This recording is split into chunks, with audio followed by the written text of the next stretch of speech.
Bonjour à tous. Alors, tu étais l'avant-dernière, je suis la dernière. J'ai quand même encore plus de pression.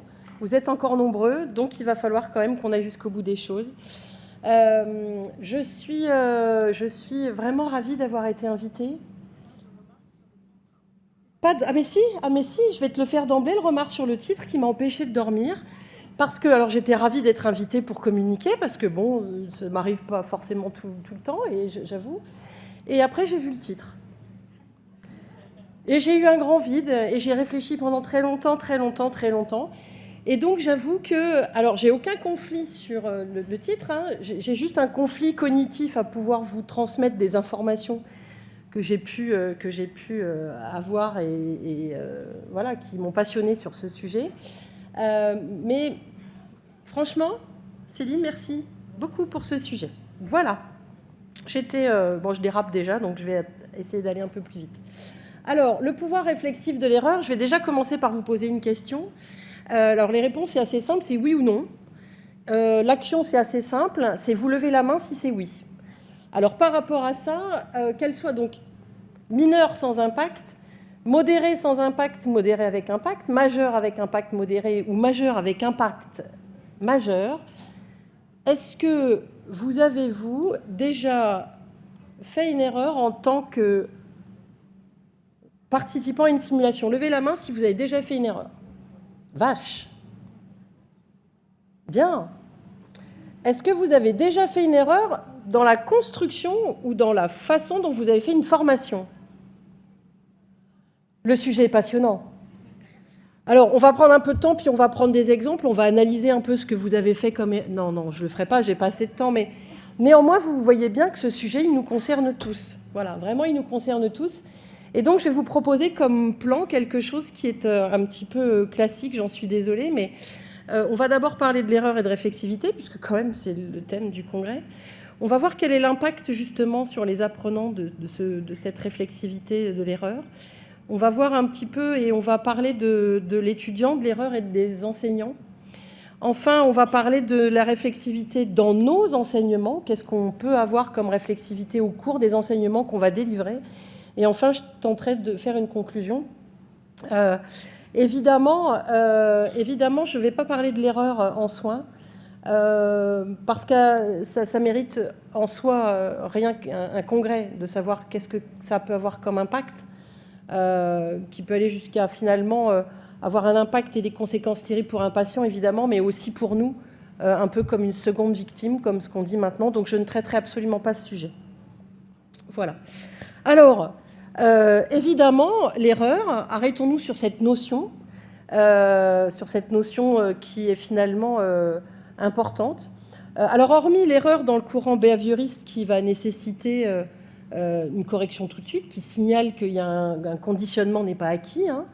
Tous les autres courants sont un petit peu les bases, et qui sont les bases d'ailleurs de notre façon de travailler, de nos principes de pédagogie active. Tous ces courants traitent l'erreur finalement comme une source de réflexion, comme une source de progression et de construction. Ça veut dire que cette erreur va pouvoir permettre d'améliorer nos apprentissages. Et ça, c'est assez fondamental. Et on sait bien, nous, qu'il va falloir qu'on en tienne compte. Alors, l'erreur, c'est un signal, c'est un symptôme, qui, comme la douleur, finalement, est l'émergence d'un dysfonctionnement qui est plus profond. Elle révèle donc un écart qui est non intentionnel, c'est important, on ne parle pas de faute, là on parle d'erreur. Donc elle révèle un écart qui est non intentionnel entre finalement une intention et la réalité qui est observée entre l'intention et le prescrit. Donc ça, c'est plutôt correct. Elle est le témoin, non pas d'un dysfonctionnement organique comme la douleur, mais elle est quand même le témoin de méconnaissance, de signes cliniques et ou de signes paracliniques qui ne seraient pas identifiés correctement par les étudiants, par des raisonnements qui sont inadaptés, qui sont biaisés, par des techniques qui sont non maîtrisées, voire même inappropriées. Grosso modo, ici, il n'y a pas de scanner pour faire le diagnostic, mais on a un truc qui est sympa, la réflexivité. Parce que c'est cette réflexivité qui va nous aider à transformer cette erreur en expérience d'apprentissage, qui va nous permettre finalement de devenir des praticiens réflexifs Et ça, c'est pas négligeable. Alors après, on va voir comment on va faire, hein, parce que tout ça, c'est plutôt sympa. Alors, la réflexivité, je ne vais pas revenir sur ce que mes maîtres ont dit de façon bien plus intéressante. En tout cas, je voudrais quand même attirer votre attention sur quelque chose que j'ai lu dans le bouquin de Pellaccia et qui m'ont, moi, vraiment retenu mon attention. Et j'aimerais, moi, attirer la vôtre maintenant sur le fait qu'il y a plusieurs auteurs qui ont fait des publications et qui aboutissent aux mêmes résultats, aux mêmes conclusions à propos d'étudiants qui auraient bénéficié en stage, d'une formation un peu express à ce qu'est la réflexivité et ce que ça peut apporter. Et alors, qu'est-ce qu'on en conclut de ça ? Eh bien, figurez-vous que ce que disent les étudiants et ce qui est constaté, c'est que le fait de les avoir formés à la réflexivité en terrain de stage, ça favorisait l'apprentissage en profondeur, ça leur permettait de comprendre, ça diminuait leur stress, qui est quand même pas négligeable, même si on sait avec Pellaccia que le stress, c'est important. Donc ça diminuait leur stress, ça augmentait leur bien-être, sans pour autant les mettre dans le nirvana, etc. Et ça augmentait la perception qu'ils avaient de leurs propres compétences. Ça, c'est pas négligeable parce qu'on doit effectivement douter, mais on doit aussi se rendre compte de nos propres performances, de nos propres progressions. Et ça, c'est vraiment intéressant. Ça améliorait finalement leur habileté clinique, et c'est quand même un peu ce qu'on cherche. Et pour finir sur les 3 derniers points, ça améliorait la prise en soin des patients. Mais réfléchissons. C'est pas ça qu'on veut. C'est pas ça le but de toutes nos formations. C'est pas ce à quoi on veut aboutir. Tout ce qui s'est passé parce que juste des étudiants ont été encadrés, mentorés en stage. On leur a montré comment on pouvait devenir un petit peu plus réflexif sur la façon dont ils travaillaient. Et on aboutit à tout ça. Moi, je dis, c'est le bonheur. Alors, vous me direz, on a bien compris que l'erreur est une source d'apprentissage. Mais son analyse, est-ce qu'elle a le même impact vraiment quand on est en formation initiale ou est-ce que ça a le même impact en formation continue ?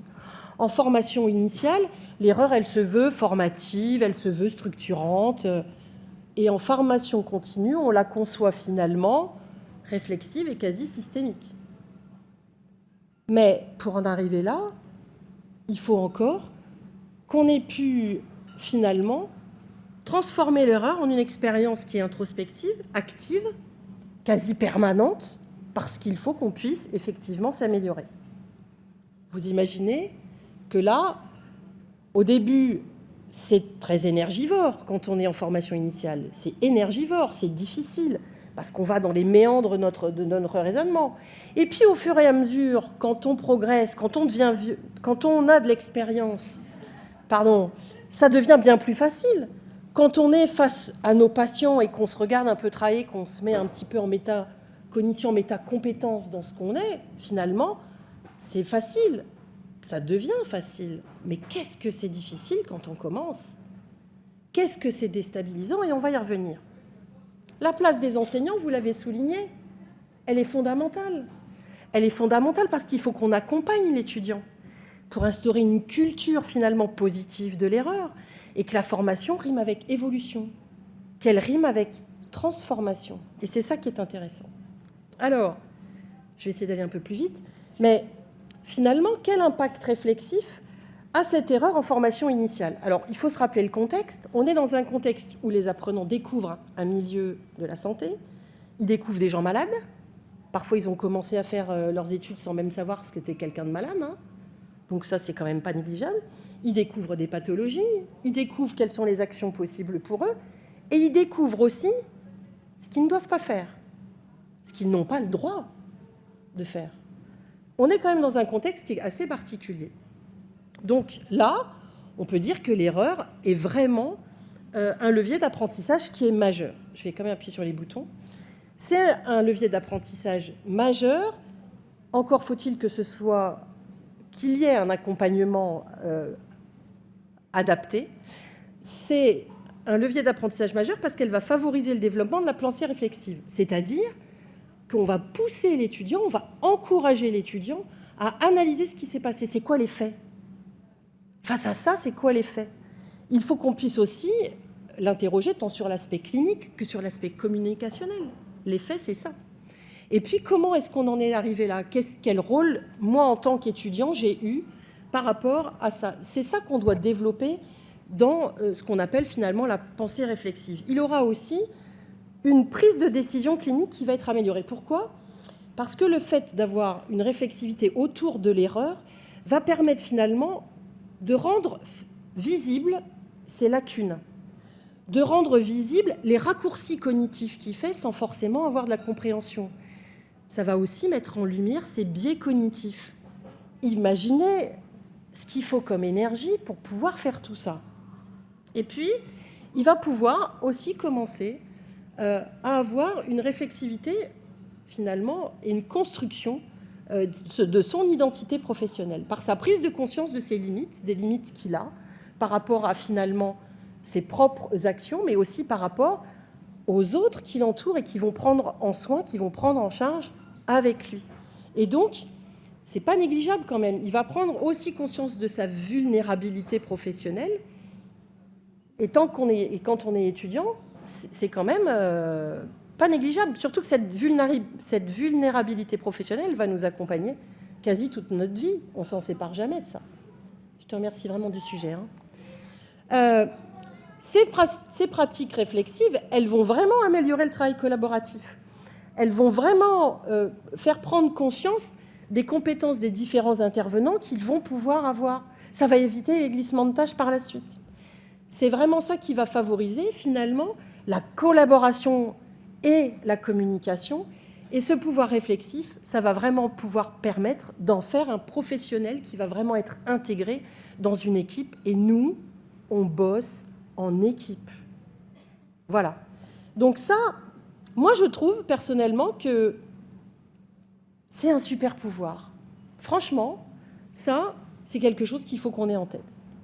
Alors, en formation continue, on est vraiment dans quelque chose qui est différent. Le contexte, il est différent. Les apprenants, ils ont déjà une identité professionnelle, une expérience clinique. Donc voilà. Et quand même, l'erreur là, ça va être une opportunité finalement d'amélioration. Dans la pensée, dans la qualité des soins et la décision clinique, dans l'identité professionnelle et dans le fait d'améliorer la communication et le travail interdisciplinaire. Améliorer la qualité des soins, c'est ce qu'on veut tous. C'est-à-dire que moi, je suis diplômée depuis je suis diplômée depuis un petit moment, mais les choses ont évolué. Et j'ai évolué, moi, parce que j'étais confrontée à des formations, à des simulations. Et ça m'a interpellée sur, finalement, des routines qui étaient pour moi complètement obsolètes. Et que le fait de les former, de leur faire identifier, parce qu'ils viennent en situation qu'il y a des erreurs qu'ils font, non pas parce qu'ils sont mauvais, mais parce que les choses ont évolué, c'est fondamental.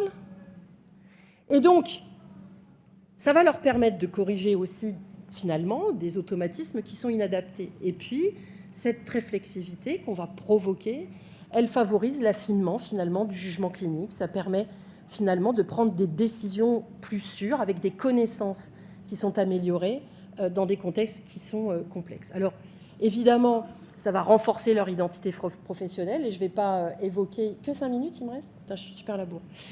Je prends conscience de ça. Donc, ça va aussi potentialiser le travail interdisciplinaire. Ce pouvoir réflexif de l'erreur, ici, il est de favoriser le développement professionnel continu et de sécuriser la qualité des soins, finalement, tout au long de notre vie professionnelle. Alors, évidemment, il est utopique de penser que cette réflexivité n'a pas d'impact sur l'émotion et sur la psychologie. Cet impact, il est différent en formation initiale. Parce qu'en formation initiale, ils ont peur de mal faire, peur d'être finalement jugés et de ne pas être à la hauteur. Ça peut entraîner du stress, de la honte et puis de l'anxiété. Et ça peut provoquer une baisse de l'estime de soi. Charge à nous de faire que ça n'arrive pas. En formation continue, soit le praticien il a une activité déjà réflexive, soit il n'en a jamais eu. Et là, il va y avoir des impacts qui vont être différents. D'un côté, quelque chose qui va être de la culpabilité, parfois même entraîner du burn-out. Et ça, c'est pas bon parce qu'on peut devenir très déstabilisé, on peut finalement avoir une identité professionnelle qui est chamboulée et on peut être parfois seconde victime aussi de ce genre de choses. Et puis finalement, si on a l'habitude d'être réflexif, ça va juste nous faire une remise à jour de nos compétences et ça va permettre un ajustement professionnel. Et ça, c'est plutôt pas mal. Donc, Ne négligeons pas le pouvoir réflexif de l'erreur. Ne négligeons pas l'apport que vous avez évoqué tout à l'heure de l'IA. Mais attention, l'IA, elle va nous permettre d'avoir effectivement une structure d'analyse, ça va nous permettre d'avoir des pistes. Mais le côté humain, ce qu'on vient d'évoquer, et l'impact émotionnel, l'IA, elle ne fera pas ça. Parce qu'il faut que nous, on soit là. Il faut que nous, on soit encadrants dans nos formations et qu'on accompagne à cette réflexivité et qu'on accompagne au changement. C'est ça, finalement, permettre aux gens de se transformer. Je ne sais plus où j'étais. Oui, ça c'est bon. Alors, comment est-ce qu'on va pouvoir transformer cette erreur en outil de réflexion? Alors, premièrement, il n'y a pas de transformation sans quelque chose qui est de créer un espace sécuritaire, de pouvoir estimer un climat bienveillant. Et attention, un climat bienveillant, ce n'est pas d'être béni oui-oui et de dire « mais c'est bien mon petit ». Non, de pouvoir dire « c'est mal », mais de t'accompagner pour t'améliorer. C'est ça la bienveillance. Et donc, de pouvoir créer des situations qui vont favoriser l'analyse. C'est ce qu'on fait tous les jours. On crée des situations qui vont permettre l'analyse et qui vont permettre aux gens un petit peu de réfléchir sur leur action. Encore faut-il que ces situations qu'on crée soient signifiantes, que nous, en tant qu'experts, on sache ce qu'il faut et vers quoi il faut les confronter. Ça, c'est vraiment hyper important. Enfin, il faut qu'elles soient signifiantes et suffisantes, mais pas trop nombreuses, pour qu'on puisse prendre le temps d'expliquer ce qui vient de se passer, les faits, etc. etc. Donc, ça, c'est vraiment quelque chose qui doit faire. Et puis ensuite, quand même, comment est-ce qu'on fait pour permettre à l'étudiant d'identifier son erreur? C'est quand même compliqué, ça, comme situation. La tâche n'est pas facile. Comment identifier quelque chose qu'il n'a pas conscience que c'est faux? C'est quand même à nous de l'accompagner pour pouvoir justement le guider et lui donner des outils qui vont l'emmener vers l'autonomisation. Ça passe par un accompagnement indispensable, c'est-à-dire que nous, il va falloir qu'on soit là pour déterminer avec lui quels sont les éléments qui révèlent l'erreur qu'il a faite. Parce que nous, on voit la partie qui sort de la mer, mais en dessous, il s'est passé quoi dans le raisonnement, comment il a mouliné. Et donc nous, l'enseignant, on doit pointer l'erreur et donner une explication. Et là, c'est du feedback. Mais peut-être que parfois, comme le disait Chesreich dans ses travaux, il vaut mieux faire du feedback sur les débutants. Ça ne fonctionne pas du tout, moins avec des experts. Ça veut dire que nous, on peut pointer l'erreur et échanger. Tu as fait cette erreur, à ton avis, qu'est-ce qui a provoqué ça? Est-ce qu'on peut revenir sur ça, etc. Nous, on doit être facilitant pour ça. Enfin, on peut ne pas pointer l'erreur et échanger et questionner jusqu'à ce qu'il la trouve. Donc ça, c'est nous, mais il y a aussi finalement l'émergence de l'erreur par les pairs. Le socio-constructivisme, ça existe, ce n'est pas qu'une utopie, et que l'apport par les pairs peut être fondamental et riche d'enseignement. Enfin, il faut évidemment favoriser l'auto-évaluation, ça c'est évident, ça va viser à le rendre autonome par la suite, avec aussi cette notion d'écouter un petit peu l'émotion qui le guide, parce que derrière l'émotion, souvent, il y a quelque chose de déstabilisant, et s'il est déstabilisé ou s'il est heureux, c'est qu'il est content de ce qu'il a fait, mais moi, comme mon sujet, c'est l'erreur, il peut être déstabilisé, et c'est ça qu'il faut analyser aussi, parce que c'est en lien avec son raisonnement. Alors, j'avance. Ça veut dire que permettre l'analyse du cheminement qui conduit à l'erreur, c'est questionner, c'est favoriser la réflexion guidée, c'est ce qu'on disait tout à l'heure, c'est vraiment accompagner, repérer les difficultés au niveau de ses connaissances, et pouvoir finalement analyser tout ça. C'est créer du lien entre l'action, j'ai vu ton action, sur quoi tu t'es basé, quelles sont tes connaissances, c'était quoi les buts recherchés, et c'est vraiment ça qui crée du lien, ça c'est Vermeersch, c'est l'aide qu'il peut nous amener sur ces choses, et puis il faut surtout mettre des mots sur les causes, et ça c'est vraiment important. Structurer l'analyse, c'est fondamental. Je ne vais pas refaire la com de Christine Amirati, coucou chef, je ne vais pas faire la même chose, mais on a des outils qui vont nous aider à ça. Et il y a des outils qui vont être plus intéressants en formation initiale et plus intéressants en formation continue. Il faut qu'on puisse avoir ça, parce que les étudiants ont besoin de cette structure. Parce que cette structuration, ça va les aider à devenir autonomes. Et c'est ça qui est important, parce qu'on sait que le plus souvent, si on ne fait rien et qu'on les accompagne pas, ils vont rester sur les faits. Uniquement les faits et rien que les faits. Et ce n'est pas ce qu'on cherche. Ce n'est pas une discussion de salon, c'est les pousser à la réflexivité. Alors ça, je l'ai déjà dit, je vais avancer un petit peu plus. Et pour ça, nous, on n'a non pas une baguette magique, on n'a pas un scanner qui vont nous permettre d'aller au profond de leur raisonnement, on a le questionnement.